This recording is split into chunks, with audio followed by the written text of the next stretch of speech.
সুধী দর্শকবৃন্দ, মানুষের ভাষায় আপনাদের সকলকে স্বাগত। আমি প্রবীর রায়চৌধুরী আপনাদের সঙ্গে রয়েছি এই এপিসোডটার শুরুতে একটা বিশেষ জিনিস নিয়ে আপনাদের সঙ্গে আলোচনা করব। আপনারাও আপনাদের মতামত জানাবেন, কিন্তু একদম শুরুতে আপনাদেরকে একটা ভিডিও দেখাবো।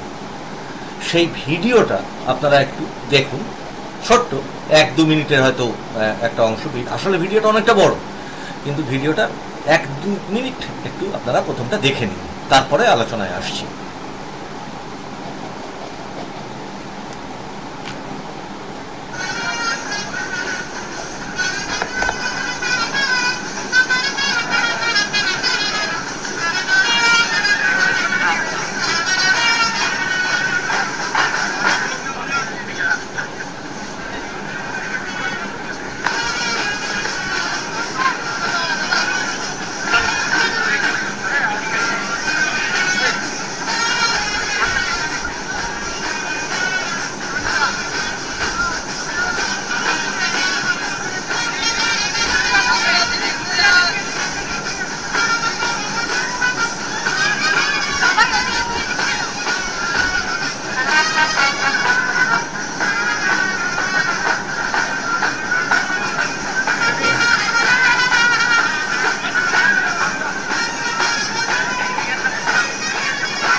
শুধু দর্শকবৃন্দ, দেখলেন চিত্রটা কিন্তু খুব একটা বেশি পরিবর্তন হয়নি। গতকালকের এপিসোডেই আপনাদেরকে যেটা বলছিলাম,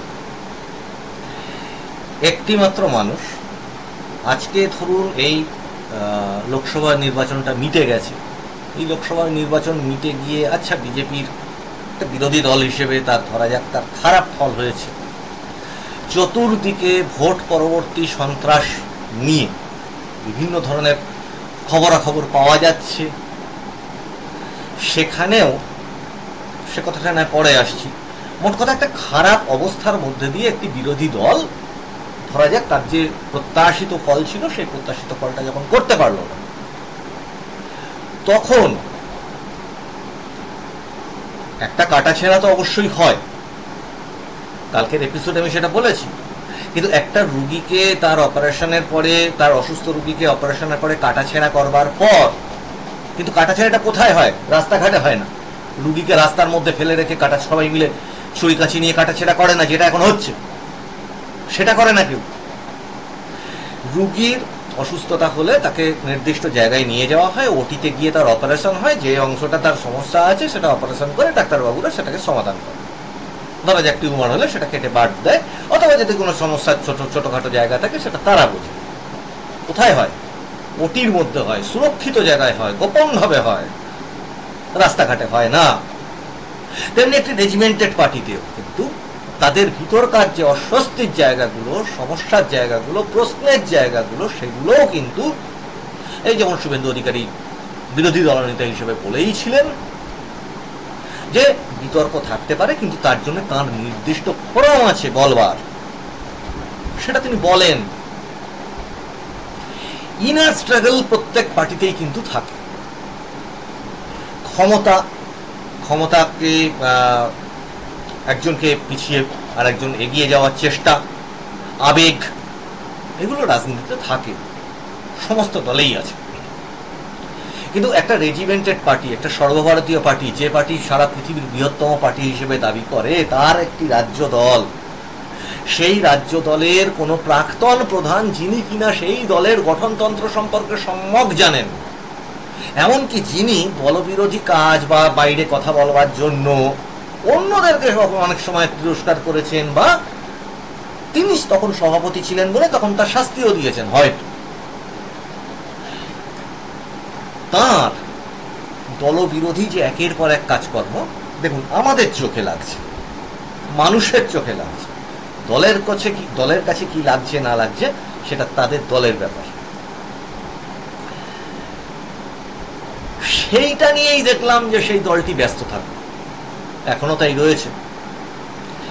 একটি মানুষ খোলা চোখে, যে খুব বেশি টিভি ইউটিউব ফলোও করে না, সেই মানুষটাকেও রাস্তাঘাটে গিয়ে জিজ্ঞাসা করুন, আচ্ছা বিজেপির এই যে পুরো লোকসভা ভোটটা হয়ে গেল, বা তারও আগে থেকে পৌরসভা ভোট, পঞ্চায়েত ভোট ইত্যাদিতে, বিশেষত লোকসভা ভোটটাতে, আচ্ছা বিজেপির হয়ে কাজকর্ম, প্রচার, এই সমস্তগুলো, আচ্ছা কার নামটা আপনাদের সবার আগে মনে পড়ছে? বিজেপিতে পশ্চিমবঙ্গে কার নাম মনে পড়ছে আপনাদের? খেয়াল করে দেখবেন, গোটা লোকসভায় সারা পশ্চিমবঙ্গ ঘুরে, ওই আবার বলছি, ঘাটে মাঠে হাটে ঘুরে, চায়ের দোকানে, ট্রেনে, বাসে, সব জায়গাতেই কিন্তু, হ্যাঁ হতে পারে তিনি তৃণমূলের সমর্থক, হতে পারে তিনি সিপিএম এর সমর্থক, কিন্তু এই কথাটা কিন্তু সকলে মেনে নিচ্ছেন বা নিয়েছেন যে একমাত্র শুভেন্দু অধিকারী কিন্তু এই জায়গাটাকে, বিজেপিকে এই জায়গায় অক্লান্ত পরিশ্রমের মাধ্যমে তুলে ধরবার চেষ্টা করেছেন, তার সামর্থ্য অনুযায়ী প্রচার করবার চেষ্টা করেছেন। আবার বলছি যে এক একটি প্রচার, এমনকি চরম বিরোধী দল, মানে বিরোধিতা সত্ত্বেও, বিরোধী দল না, এখন শাসক দল তৃণমূল, তারাও কিন্তু এই মানে অপবাদ দিতে পারেনি যে সেই সভা বা কোনো একটি নির্দিষ্ট সভায়, শুভেন্দু অধিকারীর কোনো একটি সভায় যেখানে লোকে লোকারণ্য হয়ে গেছে এক একটা সভা, সেইটাতে বানানো লোক নিয়ে আসা হয়েছিল, টাকা দিয়ে লোক নিয়ে এসে লোক ভরানো হয়েছিল, বা বিভিন্ন জেলা থেকে এনে লোক ভরানো হয়েছিল। কারণটা কি বলুন তো? যে মানুষটা অক্লান্ত পরিশ্রম করে, তার নিজের কাজের প্রতি আন্তরিক থাকে, সেখানে একটা মজা আছে, তাকে কিছু বানাতে হয়। এমনিতেই সে যদি ঠিক কথা বলে, এমনিতেই তার চারপাশে লোক জড়ো হয়ে যায়। আবার বলছি, এই মমতা বন্দ্যোপাধ্যায় যখন বিরোধী নেত্রী ছিলেন, তার ক্ষেত্রেও সেই একই জিনিস হতো।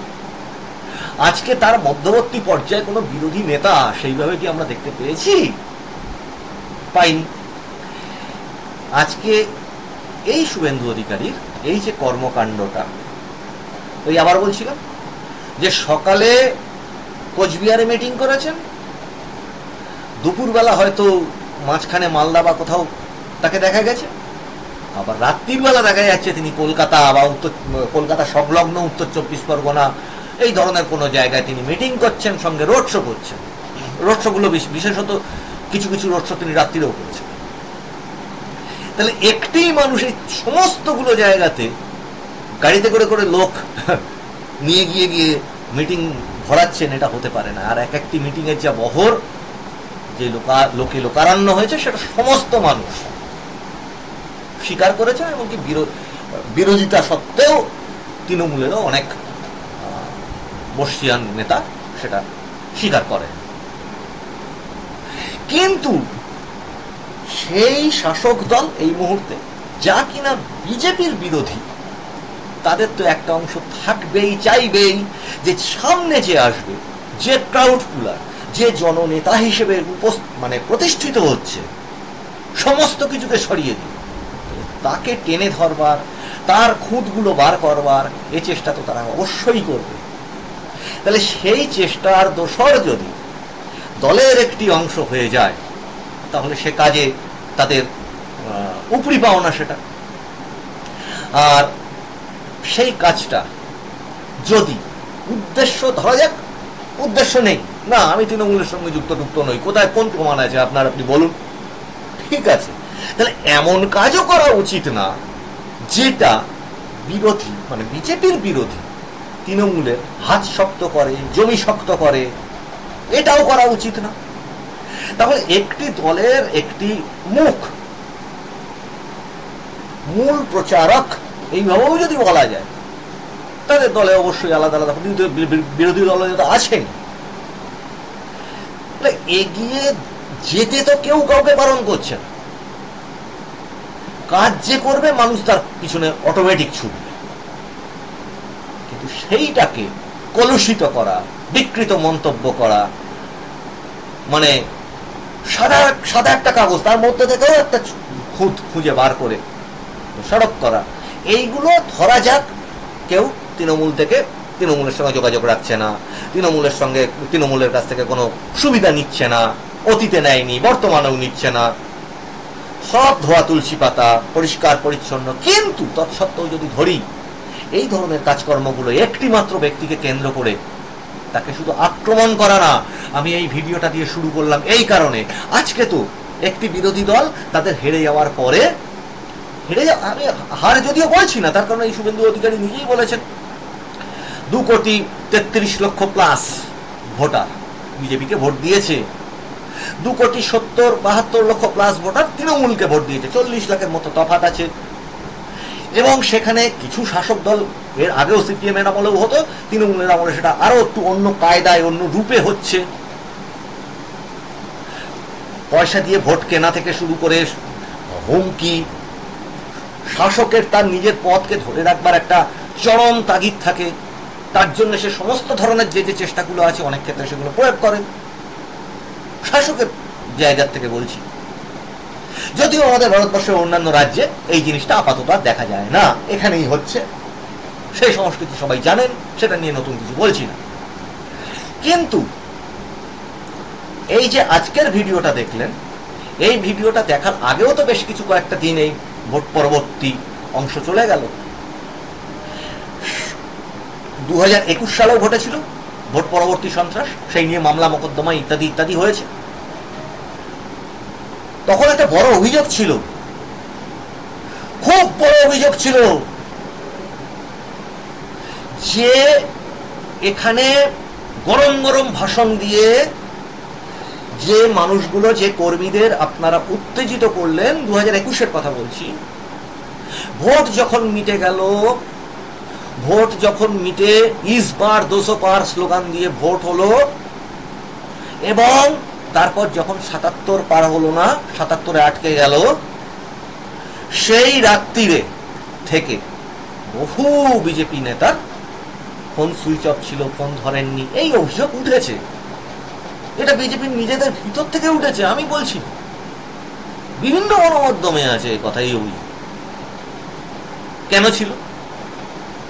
যাক, ভুল হয়েছে হয়েছে। তখনকার যিনি দায়িত্বে ছিলেন, 200 পার ছেড়ে দিন, অন্তত সংখ্যাগরিষ্ঠতা পাওয়ার কথা ছিল, কেন পেল না? তখন কেউ তো তাকে কি ডিস্টার্ব করেছিল? তাকে, তিনি তো নিজে দায়িত্বে ছিলেন তখন। তাহলে 200 পার না হোক, ইস বার 200 পার না হোক, অন্তত সংখ্যাগরিষ্ঠতা 149, 50, 51 এই জায়গাটা আসলো না কেন? 77-এ কিসের জন্য থেমে যেতে হলো? এবং 77-এ থেমে যাওয়ার পরে যখন সারা বাংলা কাঁদছে, মানে বিজেপি কর্মীদের একটা অংশ ঘর পড়ছে, ভোট পরবর্তী মারপিট, দাঙ্গাবাজি ইত্যাদি,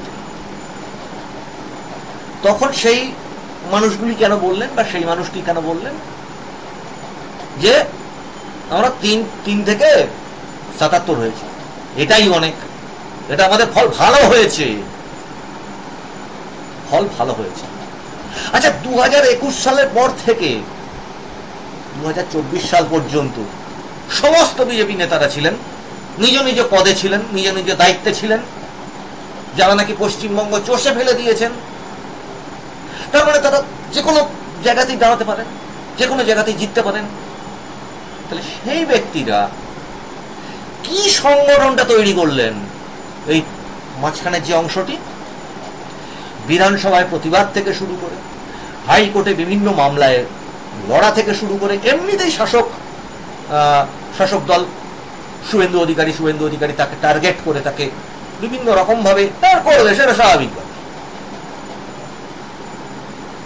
এবং সেই জায়গাটাতে যত এই মাঝখানের যে 3টে বছর গেল, এই 3টে বছরে কেউ কোথাও কখনো বারণ করে দিয়েছিল কি কেন্দ্রীয় নেতৃত্ব, যেমন কি বাংলার নেতৃত্ব, কে কোথায় বারণ করে দিয়েছিল আপনাদের সংগঠন তৈরি করতে, যে প্রত্যেকটি বুথে যাতে আমরা দিতে পারি, এজেন্ট দিতে পারি, বুথের জন্য আলাদা ট্রেনিং থাকবে, বুথে যারা বসবে, যারা কাউন্টিং এ যাবে তাদের জন্য আলাদা ট্রেনিং এর ব্যবস্থা থাকবে, কিভাবে কাউন্টিং করতে হয়, তার ভোট যখন কাউন্টিং এ যাচ্ছে, যেসব অনেক এজেন্ট আছে কিভাবে কাউন্টিং করতে হয় তার নিয়ম কানুন জানে না। এইবারের ভোটে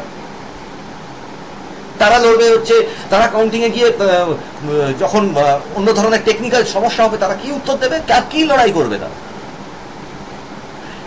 কেন আপনাদের পাড়ায় পাড়ায় অন্তত একজন করে ব্যক্তি গড়ে ওঠেনি? একজন। কে কোথায়? এই কিছুদিন আগে একটা সংবাদ মাধ্যমে, এই ইউটিউবের সংবাদ মাধ্যমে দেখছিলাম, একজন প্রশ্ন তুলেছেন যে হ্যাঁ, আরে মুসলিম এলাকাতে আপনাদের প্রচার করতে, নিজেদের জনপ্রিয়তা বাড়াতে মোদী সরকারের যে সমস্ত বা এনডিএ সরকারের যে সমস্ত আছে, আপনার বিজেপি সরকারের যে জনমুখী প্রকল্পগুলো আছে, সেগুলো নিয়ে কথা বলতে আপনাদের কে বারণ করেছিল? এবার বলতে পারেন যে করতে দেয়নি, শাসক তো পদে পদে বাধা সৃষ্টি করেছে, তাই এনাকে বাধা সৃষ্টি করে না?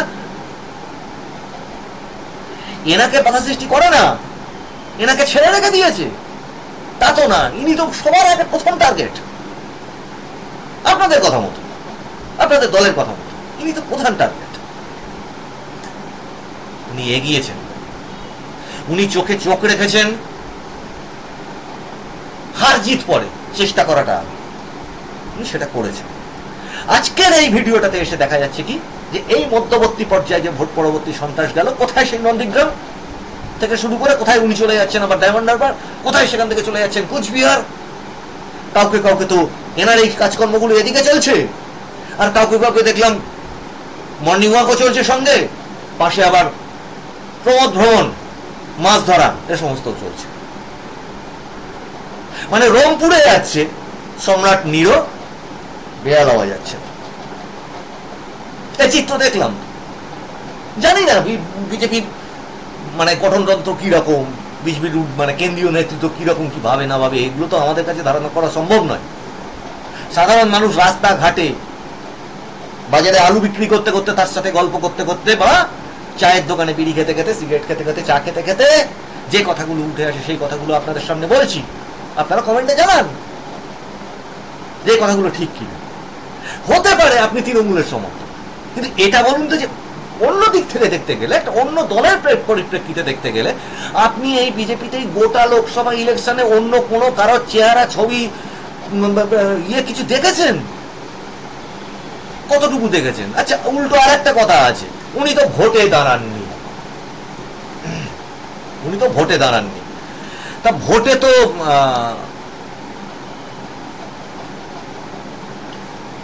যারা দাঁড়িয়েছেন তাদের অসুবিধা কি? তাদের অসুবিধা হচ্ছে অন্য জায়গায় গিয়ে সারা বাংলাব্যাপী প্রচার করা তাদের পক্ষে অসুবিধা। এটা তো মানতে পারছি না। তার মানে কি নরেন্দ্র মোদী ভোটে দাঁড়ায় না? তার মানে কি মমতা বন্দ্যোপাধ্যায় ভোটে দাঁড়ায় না? ভোটে দাঁড়িয়ে তো সারা বাংলা মানে কোনায় কোনায় গিয়ে প্রচার করেন। নরেন্দ্র মোদী ভোটে দাঁড়িয়ে তো একটি জায়গা থেকে দাঁড়ায় আর সারা ভারতবর্ষব্যাপী সে ঘুরে বেড়ায়, প্রচার করে। এর আগে অন্যান্য প্রধানমন্ত্রী, অন্যান্য মুখ্যমন্ত্রীরা ভোটে দাঁড়াতেন না। বুদ্ধ ভট্টাচার্য, জ্যোতি বসু, ইন্দিরা গান্ধী, রাজীব গান্ধী, এই সমস্ত, মনমোহন সিং এর কথাটা বাদ দিলাম, ধরুন তিনি যত না বেশি প্রধানমন্ত্রী ছিলেন তার থেকে এই ধরনের রাজনৈতিক প্রচারক কম ছিলেন, সেটা ছেড়ে দিলাম। বাদবাকি মানে একটি কেন্দ্রে ভোটে দাঁড়ালে আমি অন্য কেন্দ্রে চলে গেলে আমার ওই কেন্দ্রটা হেরে যাবে, এরকমই সংগঠন, তার মানে এরকমই মনে জোর, তার মানে তাহলে দাঁড়িয়েছেন কেন? তাহলে যখন আপনার টিকিটটা এসছে তাহলে বলতেই পারতেন আমি মানে আমি অন্য কোথাও কিছু করতে পারবো না, আমি আমি প্রচারের মানে সংগঠনের কাজ করতে চাই, আমার টিকিটটা আমার কাছে খুব বেশি গুরুত্বপূর্ণ নয়। না, টিকিটটাও গুরুত্বপূর্ণ নাকি টিকিটও পাওয়া গুরুত্বপূর্ণ, হেরে যাওয়াটাও সঙ্গে গুরুত্বপূর্ণ? কোনটা? আবার হেরে গিয়ে হবে না, যে মানুষটি একটি দলকে, একটি বিরোধী দলের অস্তিত্বটাকে টিকিয়ে রেখেছে, গাছে তুলে মইটাকে তার তলার থেকে কেড়ে নেওয়াটাও গুরুত্বপূর্ণ। আবার ঠিক এই যে ভিডিওটা দেখছেন, এই ভিডিওটাতে আপনারা কি দেখতে পেলেন সুধী দর্শকবৃন্দ? ভিডিওটাকে আরেকবার না হয় একটু প্লে করছি। এখানে দেখতে পাচ্ছেন এই একমাত্র শুভেন্দু অধিকারী নামক ব্যক্তিটি বাদে বিজেপি বেশ বড় মাপে, আপনারা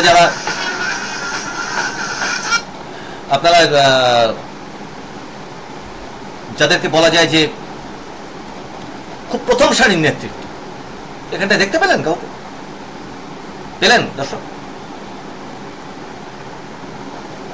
পশ্চিমবঙ্গ দিবস আজকে, যেখানে মমতা বন্দ্যোপাধ্যায় কি করতেন, সিপিএম এর আমলে তো একটা ইস্যু ছিল না, এখন তো এই মানুষটির দৌলতে, অন্যান্য আরো অনেকের প্রচেষ্টায় প্রচুর কেলেঙ্কারি, আজ এই কেলেঙ্কারি, কালকে সেই কেলেঙ্কারি, কোর্টের এই রায় বেরোচ্ছে, কালকে ওই হচ্ছে, ওখানে বক্তব্য হচ্ছে, তো সেখানে পরের দিন শিক্ষা কেলেঙ্কারি হয়ে যাচ্ছে, একটার পর একটা ইস্যু, যা কিনা বলা হয় বিরোধী রাজনীতিতে এটা সুবর্ণ সুযোগ। ইস্যুর পর ইস্যু আপনাদের নিতে কে বারণ করেছে? এই মানুষটার মতো তো আপনারা সে কথা বলেন না চাচিয়ে। তেমনি এই যে ইস্যুগুলোকে, নন ইস্যুকে, মমতা বন্দ্যোপাধ্যায়ের সময় অত ইস্যু শেষের দিকে হতো, কিন্তু প্রথম দিকে কটা ইস্যু হতো সিপিএম এর আমলে? হ্যাঁ, গণমাধ্যম এত সেইভাবে ফেসবুক, টুইটার, ইনস্টাগ্রাম, হোয়াটসঅ্যাপ এত যেমন ছিল না, কিন্তু একজন নেত্রী, একটু বিরোধী নেতা বা নেত্রী, তিনি কি করবেন? তিনি এমনকি তার ক্ষমতা বলে, তার নেতৃত্বের গুণে কোন নন ইস্যুকে ইস্যু করবার ক্ষমতা রাখবেন। এটাই তো হওয়া উচিত। আর যেখানে ইস্যু রয়েছে সেখানে সেই ইস্যুগুলোকে নিয়ে তিনি লড়বার চেষ্টা করছেন প্রত্যেক পদে। যেখানে রাজভবনে ধর্ণা দেবেন সেখানেও পুলিশ কমিশনার বাধা দিয়েছেন, গতকালকের এপিসোডে সেটা আমি বিস্তারিত আলোচনা করেছি। তেমনি আজকে পশ্চিমবঙ্গ দিবস বিজেপি পালন করছে শুধু না, রাষ্ট্রপতি সেটাকে স্বীকৃতি দিয়েছে। পশ্চিমবঙ্গ দিবসের ইতিহাস নিয়ে যদি এখন বলতে বসি, আমি এখানে পাশে খুলে রেখেছিলাম, ভেবেছিলাম যে এইগুলোকে নিয়ে একটু আলোচনা করব, কিন্তু এপিসোডটা অনেক লেন্দি হয়ে যাবে। সরি। এমনকি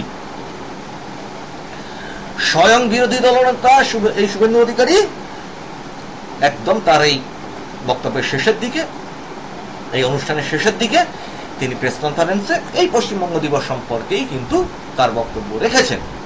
আমি চেষ্টা করছি সেই অংশটাকে যদি আপনাদের সামনে তুলে ধরা যায়। কিন্তু আজকে এটা সকলকে ভাবতে হবে, আপনাদের দলগতভাবে ভাবতে হবে যে এতে করে সুবিধাটা কার হচ্ছে।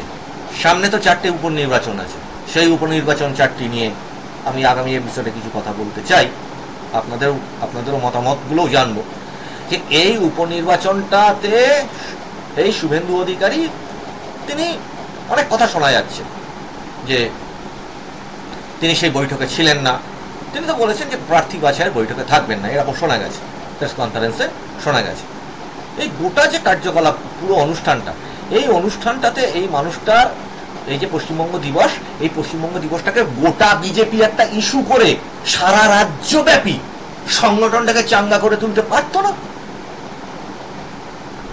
এটা তো উচিত ছিল। বিজেপি এখন যে যিনি সভাপতি আছেন, তিনি মন্ত্রী হয়ে যান আর যাই যান, সভাপতিত্ব একটা দায়িত্ব ছিল সারা বাংলা ব্যাপী এটা নিয়ে একটা অনুষ্ঠান তৈরি করা। হ্যাঁ, যেটা অন্যান্য তৃণমূল কংগ্রেস বা তাদের অন্যান্য প্রতিষ্ঠা দিবস বা কিছুতে 21শে জুলাই ইত্যাদি ক্ষেত্রে তারা করে থাকে। তা এটা তো এক্ষেত্রেও উচিত ছিল বিজেপির, যে এই একটা ইস্যু পাওয়া গেছে, এই মানুষটা কিন্তু চেষ্টাটা করলেন এবং যথারীতি দেখতে পেলেন পাশে কেউ নেই। হ্যাঁ, আছে হয়তো জেলায় কিছু কিছু কর্মসূচি, উনি বলেছেন যে জেলায় কিছু কর্মসূচি পালন করবেন ওনারা, তা সেরকম কিছু থাকতে পারে, সেটা আমার জানা নেই। কিন্তু মোদ্দা কথা হচ্ছে, এইভাবে কখনো জননেতা তাকে কিন্তু আটকে রাখা যাবে না, তিনি কিন্তু তার রাস্তায় এগিয়ে যাবেন। আর এই শুভেন্দু অধিকারীর ক্ষেত্রে তার হতাশা আসা স্বাভাবিক। একটি কাজ, যে কোনো কাজ করতে গেলে মানুষের যদি এই ধরনের প্রাপ্য ঘটে তাহলে তার হতাশা আসবে। দেখুন, এত কথা আমাদের মতো চুনোপুটি মানুষজন বলতে সুযোগই পেত না। এই দরজা আপনারাই খুলে দিয়েছেন, আপনাদের পার্টির ভিতর থেকে আপনারা রাস্তাঘাটে সমস্ত বলে বেরিয়ে আপনারা খুলে দিয়েছেন। তো প্রেস কনফারেন্সের সেই অংশটা পশ্চিমবঙ্গ দিবস নিয়ে উনি যেটা বলেছেন যে ভারত ভাগের ক্ষেত্রে, ভারত ভাগের মিন্স যখন পূর্ব পাকিস্তান তৈরি হয়, সেই পূর্ব পাকিস্তানে হিন্দু মানে সংখ্যাগরিষ্ঠ যে অংশটা, সেই অংশের যোগদানের বিষয়ে যখন দ্বিমত তৈরি হয় মাউন্ট ব্যাটন পরিকল্পনার অংশ হিসেবে, তখন তৎকালীন সময়ে যে বিধান পরিষদ ছিল, সেই বিধান পরিষদে, তার আগে একটু বলে নিই যে ভারত মহাসভা 1943 সালে ভারত মহাসভায় শ্যামাপ্রসাদ মুখার্জি তার সভাপতি নিযুক্ত হন। খুব সামান্য অংশ, আপনাদের যাদের ইতিহাস নিয়ে যারা চর্চা করেন অবশ্যই সবাই জানেন সেটা, কিন্তু যারা ইতিহাস নিয়ে চর্চা করেন না তাদের জন্য অল্প একটুখানি দেখিয়ে দিচ্ছি। সেই ভারত মহাসভা তিনি সভাপতি নির্বাচিত হয়েছিলেন এবং এই হিন্দুটা এখন পুরো বাংলা ছিল তখন এই যে পশ্চিম যে অংশটা, সেটার যাতে পূর্ব পাকিস্তান ভুক্তি না হয়ে যায় তিনি তার বিরোধিতা করেছিলেন। এই যে পুরো ভোটের হিসেবে উইকিপিডিয়ার এই সমস্ত অংশগুলোতে টোটাল দেওয়া আছে, হ্যাঁ, যে in the joint session of the house composed of all the members of the assembly, the division of the joint session of the house stood at 126 votes against and 90 votes for partitioning of Bengal and joining the existing constituent assembly India. তাহলে এটা একটা vote হলো, ঠিক আছে, যার পক্ষে 126টা vote পড়েছিল, বিরোধিতায় 90টা ভোট পড়েছিল। এই বিরোধী ভোটের মধ্যে কিন্তু আজকে বিরোধী দলনেতা এটাও জানিয়েছেন যে বিধানসভার যে তথ্য সেটা খুঁজলে অবশ্যই পাওয়া যাবে। তৎকালীন নেতা জ্যোতি বসুও ছিলেন, ঠিক আছে, এবং এরপরে আরেকটা ভোট হয়, 3টে ভোটের কথা বলা হয়েছে। The members of the Muslim majority areas of Bengal in a separate session then passed a motion by 106 is to 35 against partitioning Bengal and instead joining a new constituent assembly Pakistan as a whole. এটা হলো দ্বিতীয় অংশটা। 3 নম্বর অংশটা, a separate meeting of the members of non-Muslim majority areas of Bengal then decided 58:21, যেটা আজকে বিরোধী দলনেতা শুভেন্দু অধিকারী বলেছেন 58:21 ভোটে তারা ভারতে থাকার ডিসিশন নেন। কিন্তু এই 21টা যে বিরোধী ভোট পড়েছিল, তারা বলেছিল চলো পাকিস্তানেই যাই, পূর্ব পাকিস্তানে গিয়ে জয়েন করে যাও। তাদের মধ্যে কিন্তু ওই জ্যোতি বসুও ছিলেন। শুভেন্দু অধিকারী আজকে সেটা জানিয়েছেন, বিরোধী দলনেতা তিনি জানিয়েছেন। তাহলে এই তো হিস্ট্রি, এটাকে তো অস্বীকার করা যাবে না। ইতিহাসকে কিভাবে অস্বীকার করবেন? যেখান থেকে সেখান থেকে একটা নাম, একটা তারিখ নিয়ে আসলেই সেটা পশ্চিমবঙ্গ দিবস কি করে হয়ে যাবে? ওই জন্য শুভেন্দু অধিকারী বলেছেন যে রাকেশ শর্মা চাঁদে যায়নি, 10,000 কেজির বাচ্চাও হয়নি, তেমনি অন্যটাও হবে না, সেটা বললাম না, সেটা ওনার প্রেস মিট থেকে আপনারা জেনে নেবেন। এখন এই ধরনের জিনিসগুলো, অবাস্তব জিনিসগুলো হওয়া সম্ভব না। যেটা ইতিহাস থাকবে, ইতিহাসকে শাসকই বিকৃত করে যুগে যুগে, আবার জনতাই সেই বিকৃতিকে শুধরে নেয়। তো এক্ষেত্রে বিজেপি দল নিজেদেরকে কিভাবে শুধরে নেবে? যে জননেতা, যে এই অন্ধকারে আলো দেখাচ্ছে, আলোর পথযাত্রী,